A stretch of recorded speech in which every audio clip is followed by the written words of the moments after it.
Hay traiciones que destrozan el alma en silencio, que se filtran como veneno lento por las grietas de una vida aparentemente perfecta. Esta es la historia de Elena Martínez, una mujer cuya existencia se derrumbó en una sola noche de octubre, cuando descubrió que el hombre con quien compartió 20 años de su vida había desaparecido sin dejar rastro alguno, llevándose no solo sus pertenencias, sino también los ahorros familiares, la dignidad de ella y el futuro de sus 3 hijos. ¿Qué puede llevar a un hombre a borrar de un plumazo 2 décadas de matrimonio? ¿Qué oscuridad habita en el corazón de quien abandona a su familia como quien cierra un capítulo insignificante de un libro olvidado? Esta no es simplemente una historia de abandono. Es un descenso a las profundidades de la traición humana, un viaje por los pasillos oscuros de la decepción y finalmente un testimonio de resiliencia imposible. En las afueras de Valencia, España, en el otoño de 2018, se desarrolló uno de los casos más comentados en los círculos sociales de la comunidad. Lo que comenzó como un simple reporte de persona desaparecida se transformó en una investigación que revelaría capas y capas de engaños, mentiras sistemáticas y una doble vida tan elaborada que incluso los investigadores más experimentados quedaron atónitos ante la magnitud del fraude emocional y financiero. Si alguna vez has confiado completamente en alguien, si has construido tu vida alrededor de una persona, creyendo en sus promesas, esta historia te tocará el corazón. Porque el verdadero horror no siempre viene de lo desconocido. A veces, el monstruo más terrible duerme a tu lado cada noche durante años, esperando el momento perfecto para revelar su verdadera naturaleza. ¿Quieres saber qué señales ignoró Elena? Déjame un comentario y compartamos experiencias sobre las banderas rojas que a veces preferimos no ver. Palencia, con sus naranjos y su luz mediterránea, siempre ha sido considerada una ciudad de ensueño. En el barrio de Benimaclet, donde las calles estrechas conservan el encanto de lo antiguo mezclado con la modernidad progresista, vivía la familia Martínez Cordero. Para cualquier vecino que pasara frente a su modesto apartamento en la calle Saint-Père, aquella era una familia común, trabajadora, discreta, aparentemente estable. Elena Martínez había llegado a Valencia 20 años atrás, desde un pequeño pueblo de Teruel, con la ilusión de construir una vida mejor. Conoció a Roberto Cordero en una fiesta de estudiantes universitarios. Ella estudiaba pedagogía. Él presumía de trabajar en el sector de las telecomunicaciones. El romance fue vertiginoso, intenso, y antes de que Elena pudiera procesar completamente lo que estaba ocurriendo, ya estaba embarazada de su primera hija, Lucía. Casarse fue la decisión lógica en aquel entonces, año 1998, cuando las convenciones sociales aún pesaban sobre las decisiones personales. La familia de Elena, campesinos conservadores, celebraron la boda con alivio. Roberto parecía un hombre responsable, con buenos ingresos y planes ambiciosos. Nadie cuestionó las pequeñas inconsistencias en sus relatos, las vagas descripciones sobre su familia de origen, la ausencia de amigos cercanos en la ceremonia. Los primeros años fueron, según Elena recordaría después en sus testimonios, normales dentro de lo complicado. Llegaron 2 hijos más, Mario en el 2001 y la pequeña Sofía en el 2005. Roberto trabajaba largas horas, frecuentemente viajaba por negocios y Elena se dedicó a la crianza, posponiendo indefinidamente sus propios sueños profesionales. Era el pacto implícito de muchos matrimonios de su generación. Él proveía, ella cuidaba del hogar. Pero debajo de esa normalidad aparente, algo oscuro y sistemático estaba gestándose. La vida de Elena en aquellos 20 años transcurrió dentro de una rutina predecible que retrospectivamente ella describiría como cómoda pero asfixiante. Cada mañana se levantaba a las 6:30 para preparar el desayuno de los niños, asegurarse de que las mochilas estuvieran listas y despedir a Roberto, quien salía invariablemente antes de las 7:30 hacia su trabajo en lo que él describía como una consultora de telecomunicaciones con contratos internacionales. Elena había aprendido con los años a no hacer demasiadas preguntas. Las veces que indagaba sobre detalles específicos del trabajo de Roberto, los nombres de sus colegas, la dirección exacta de la oficina, los proyectos en los que trabajaba. Él respondía con evasivas envueltas en términos técnicos incomprensibles o con irritación apenas contenida que hacía que ella retrocediera instintivamente. «¿No confías en mí?», era su frase favorita, un arma psicológica que Elena no reconocería como manipulación hasta años después. La economía familiar funcionaba bajo un sistema opaco que Roberto controlaba completamente. Él manejaba todas las cuentas bancarias, pagaba todas las facturas y daba a Elena una cantidad mensual para los gastos del hogar. «Es más simple así», argumentaba. «Tú te ocupas de la casa y los niños, yo me ocupo del dinero». Elena, que había crecido en un ambiente donde el hombre era tradicionalmente el administrador financiero, aceptó este arreglo sin cuestionarlo profundamente. Los fines de semana seguían un patrón similar de normalidad superficial. Visitaban el biopark con los niños, paseaban por la playa de la Malvarrosa, cenaban en restaurantes modestos del barrio.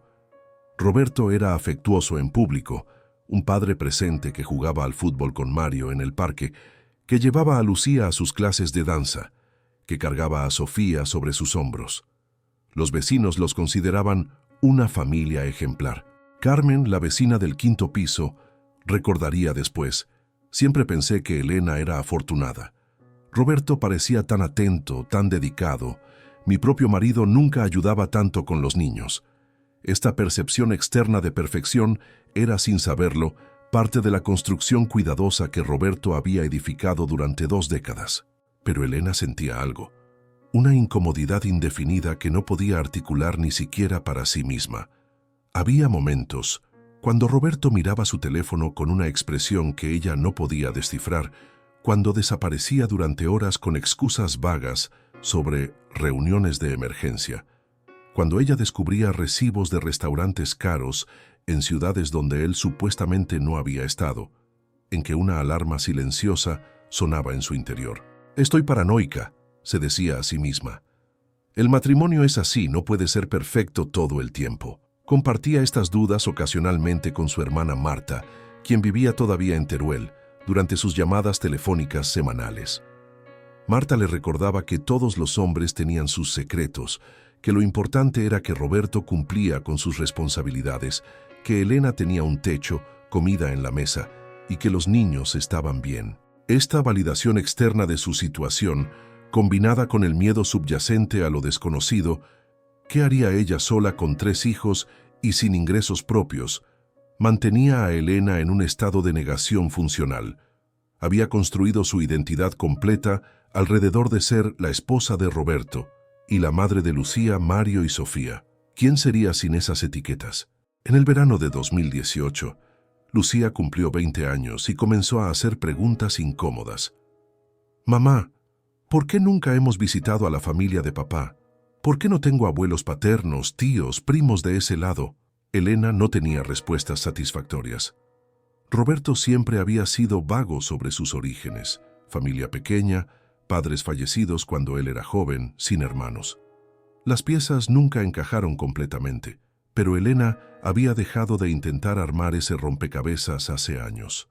No sabía que en apenas 2 meses, su mundo cuidadosamente construido se desmoronaría por completo. Septiembre de 2018 trajo consigo cambios sutiles pero perceptibles en el comportamiento de Roberto. Elena, entrenada por 20 años de matrimonio a leer las microexpresiones y los cambios de humor de su esposo, notó que algo era diferente, aunque no podía precisar exactamente qué. Roberto se volvió más distante emocionalmente, pero paradójicamente más generoso materialmente. Le compró a Elena un collar de plata que ella nunca habría pedido. Llevó a los niños a un parque de atracciones costoso en Madrid y sugirió que renovaran el sofá del salón. «He tenido un buen año en el trabajo», explicó con una sonrisa que no alcanzaba sus ojos. «Merecemos disfrutar un poco». Pero había otras señales menos benévolas. Elena encontró, mientras organizaba la ropa para lavar, un segundo teléfono móvil en el bolsillo de los pantalones de Roberto. Cuando le preguntó al respecto, él respondió con naturalidad excesiva: «Es el teléfono del trabajo. La empresa requiere que tengamos uno separado para temas laborales». seguridad, ya sabes.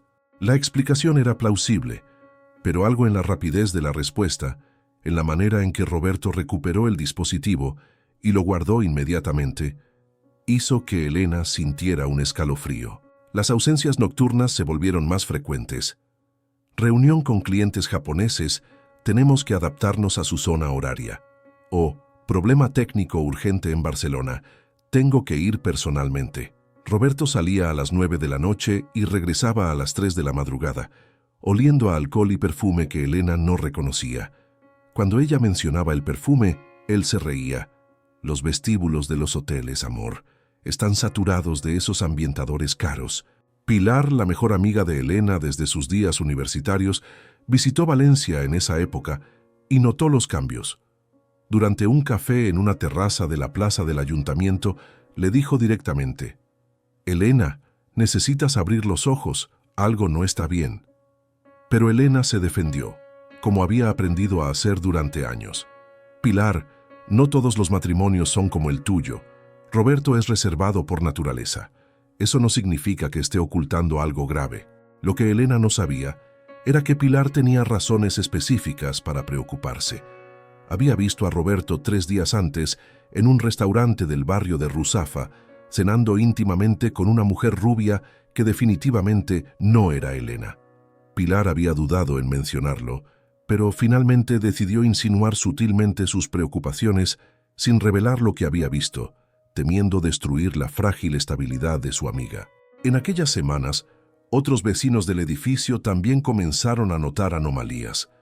Don Emilio, el jubilado del segundo piso que pasaba horas en su balcón observando el vecindario, comentaría después a los investigadores que había visto a Roberto sacando cajas del apartamento en horarios extraños, generalmente cuando Elena estaba en el supermercado o recogiendo a los niños del colegio. «Pensé que estaba organizando el trastero», explicaría don Emilio. «No me pareció sospechoso en ese momento».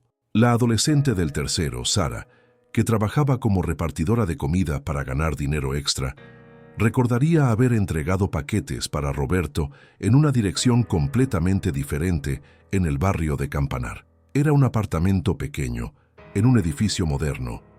Me extrañó porque yo sabía dónde vivían los Martínez Cordero, pero el señor me pidió específicamente que entregara allí y que no mencionara nada si me encontraba con su esposa en el edificio. Sara, enfocada en sus propinas y sin querer involucrarse en dramas ajenos, había aceptado sin preguntas.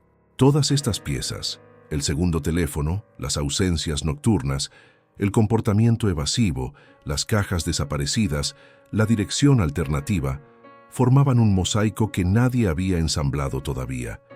Elena vivía en el epicentro de una mentira elaborada, rodeada de señales que su mente se negaba a procesar completamente, porque hacerlo significaría enfrentar una verdad devastadora. El 15 de octubre de 2018, un martes gris y lluvioso, Elena estaba a punto de descubrir que su negación ya no sería una opción.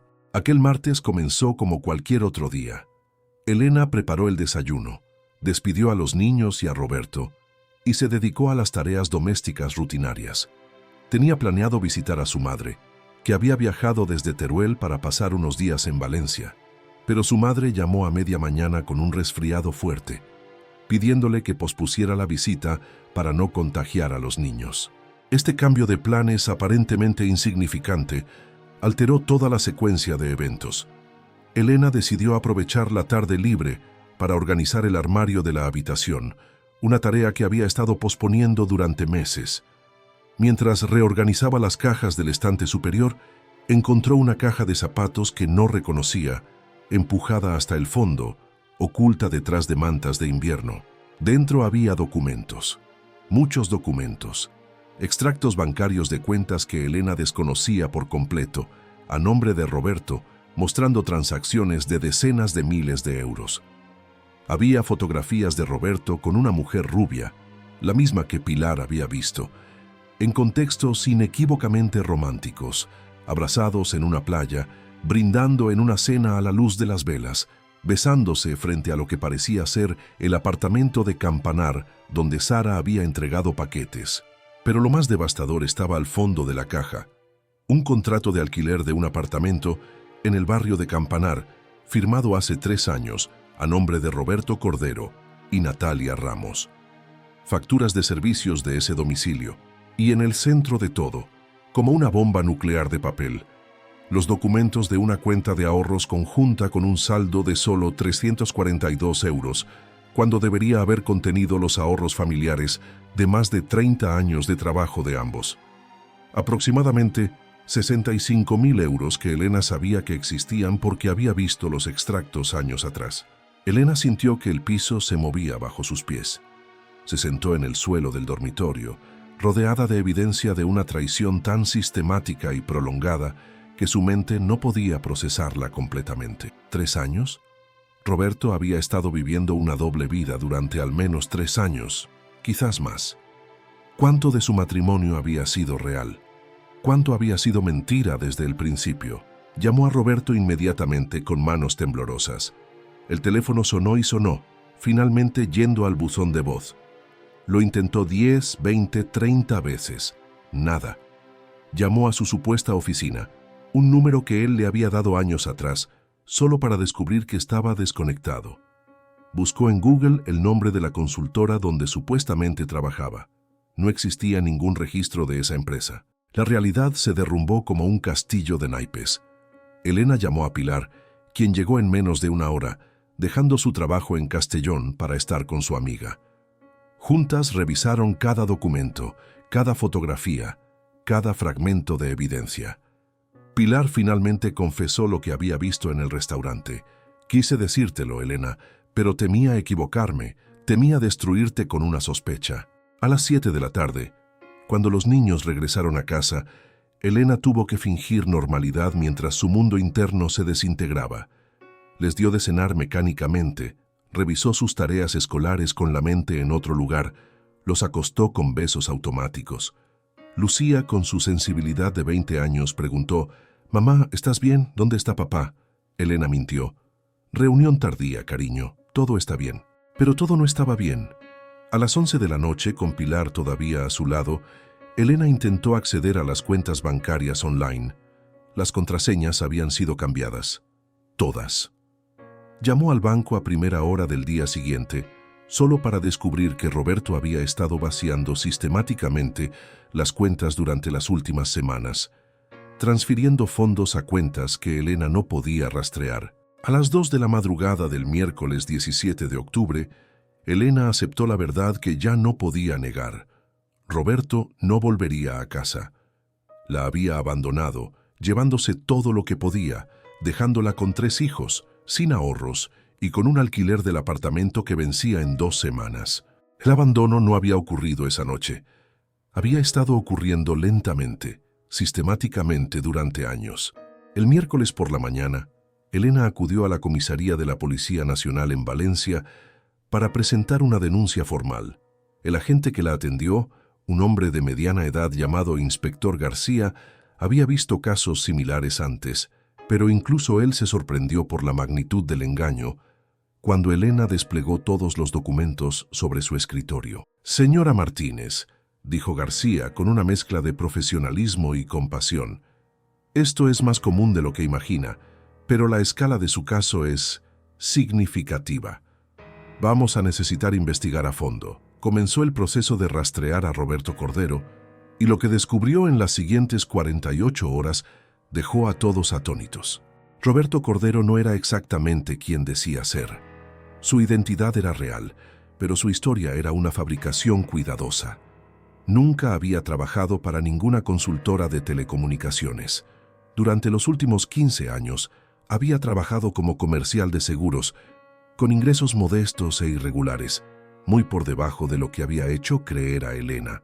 Las supuestas ganancias que justificaban su estilo de vida provenían de múltiples préstamos personales y tarjetas de crédito que había solicitado a lo largo de los años, muchas de ellas fraudulentamente a nombre de Elena. «Tiene una deuda acumulada de más de 90.000 euros», explicó García a una Elena cada vez más pálida.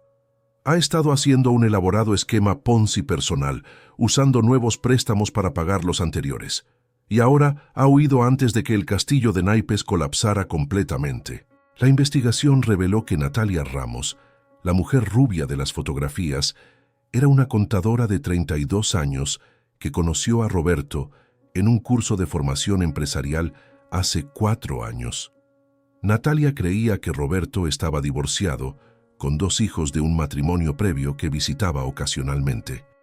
Él le había contado una historia elaborada sobre una exesposa conflictiva que lo había dejado financieramente arruinado, generando la simpatía de Natalia.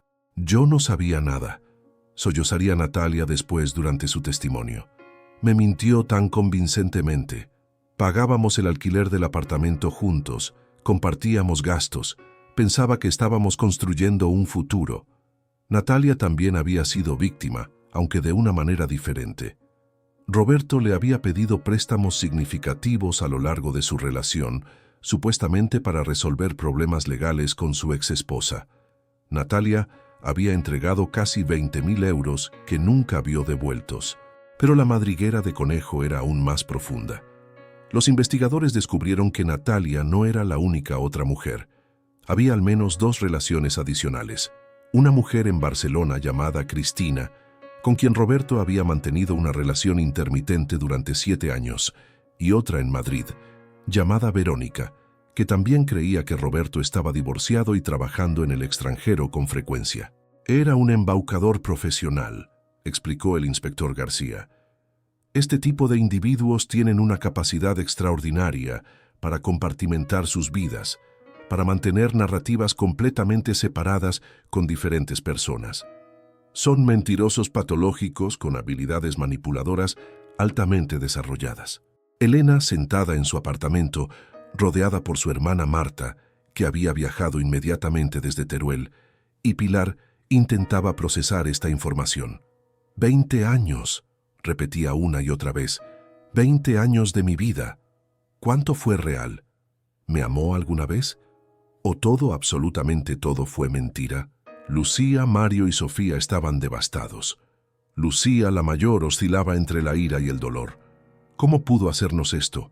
¿Cómo pudo mirarnos a los ojos cada día y mentir tan completamente? Mario, de 17 años, se refugió en un silencio pétreo que preocupaba profundamente a Elena. Sofía, de apenas 13, no dejaba de preguntar: ¿Papá va a volver? ¿Hice algo malo? ¿Por qué nos dejó? Las consecuencias prácticas eran igual de devastadoras que las emocionales. Elena descubrió que era legalmente responsable de aproximadamente 40.000 euros de las deudas que Roberto había contraído, muchas con su firma falsificada. El apartamento que consideraba su hogar tendría que ser abandonado porque no podía pagar el alquiler. Los ahorros para la Universidad de Lucía habían desaparecido completamente. ¿Cómo voy a sobrevivir?, preguntó Elena al inspector García. Llevo 20 años sin trabajar fuera de casa. No tengo experiencia laboral reciente, no tengo ahorros, tengo 3 hijos que dependen de mí. La realidad del abandono iba mucho más allá de la ausencia emocional de Roberto. Era un desmantelamiento sistemático de la vida que Elena había construido. A medida que la investigación avanzaba, surgieron testimonios que pintaban un retrato cada vez más perturbador de Roberto Cordero. El inspector García y su equipo rastrearon su historia más allá de los 20 años con Elena, descubriendo un patrón de comportamiento que se extendía décadas atrás.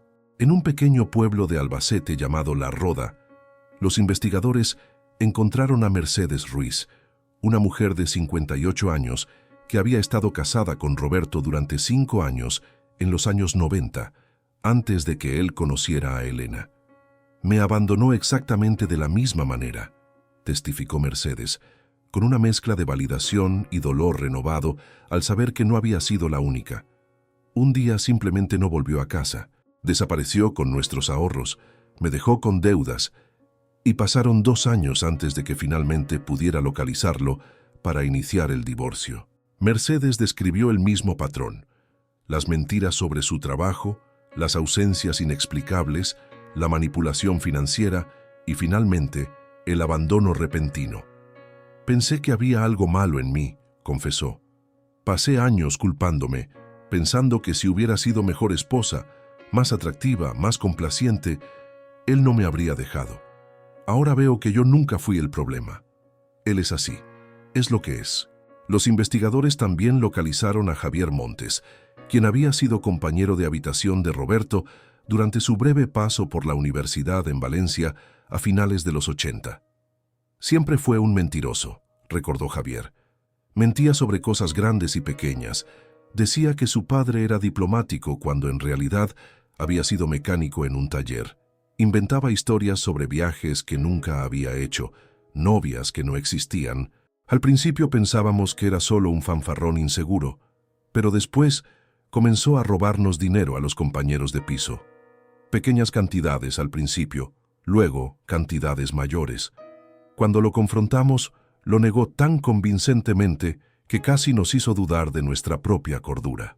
La psicóloga forense asignada al caso, la doctora Laura Benítez, explicó a Elena el perfil psicológico de Roberto. Su esposo presenta características consistentes con el trastorno de personalidad antisocial, comúnmente asociado con la sociopatía. Estas personas carecen de empatía genuina, son manipuladoras, encantadoras superficialmente y ven las relaciones como transacciones donde buscan maximizar su beneficio sin consideración por el daño que causan. No es que usted hiciera algo mal, señora Martínez. Para personas como su esposo, los demás somos simplemente herramientas para conseguir lo que quieren.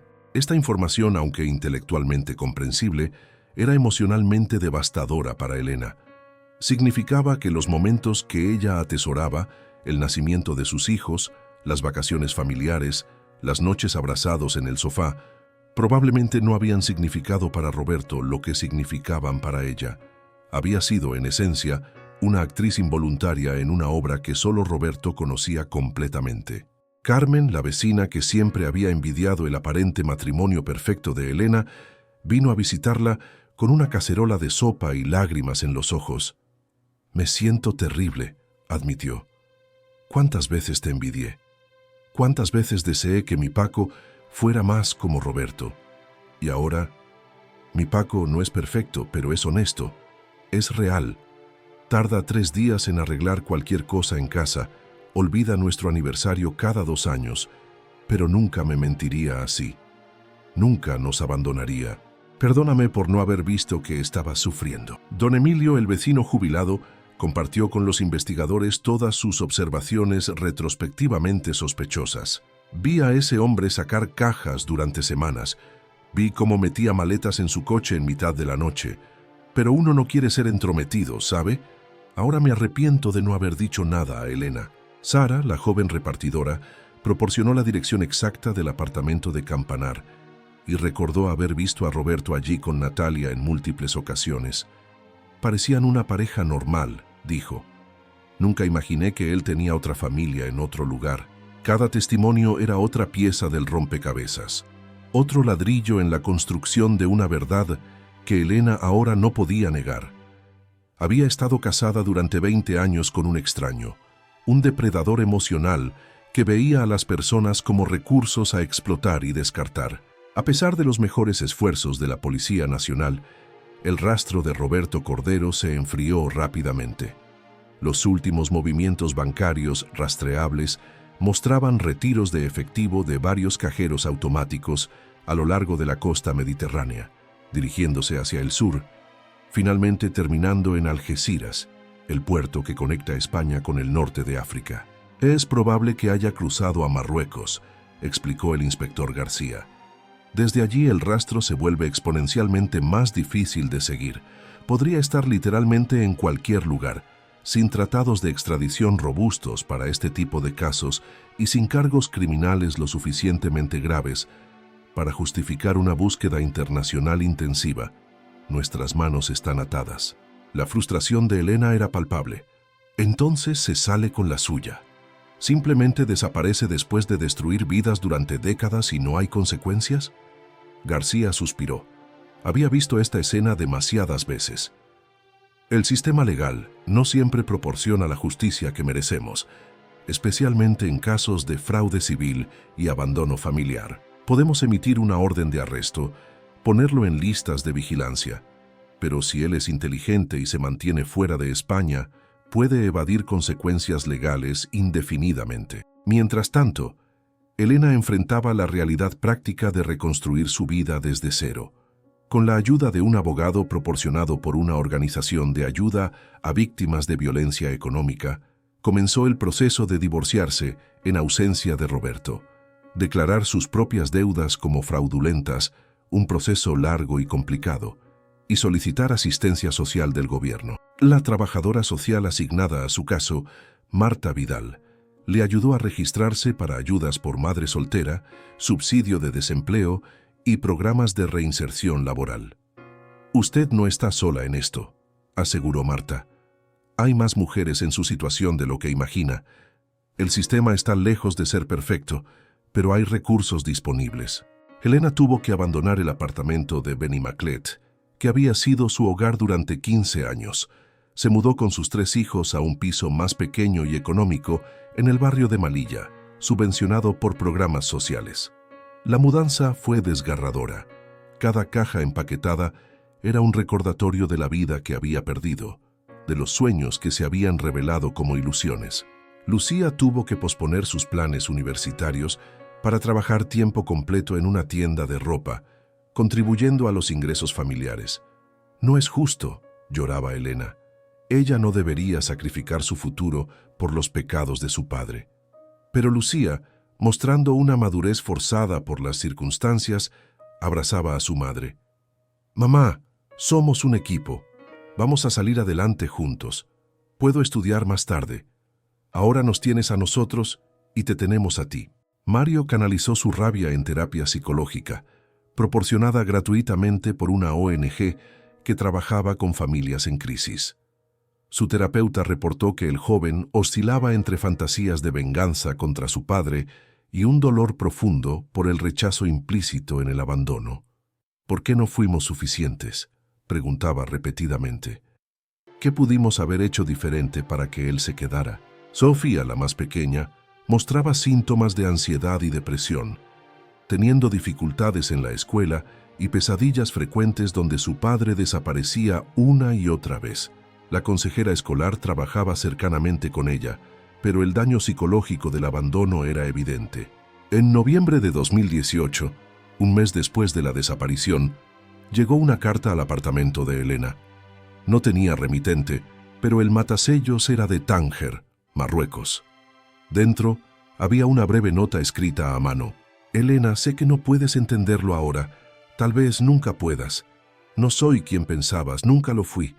Te deseo lo mejor a ti y a los niños. No me busques, no me encontrarás. R». Elena leyó la nota una vez, 2 veces, buscando algún atisbo de arrepentimiento, de humanidad, de reconocimiento del daño causado. Pero solo había frialdad, evasión y la misma indiferencia que había caracterizado el final de su relación. Quemó la carta en el fregadero de su cocina, viendo cómo las palabras de Roberto se convertían en cenizas. Era el único cierre que obtendría. Han pasado 7 años desde aquella noche de octubre de 2018.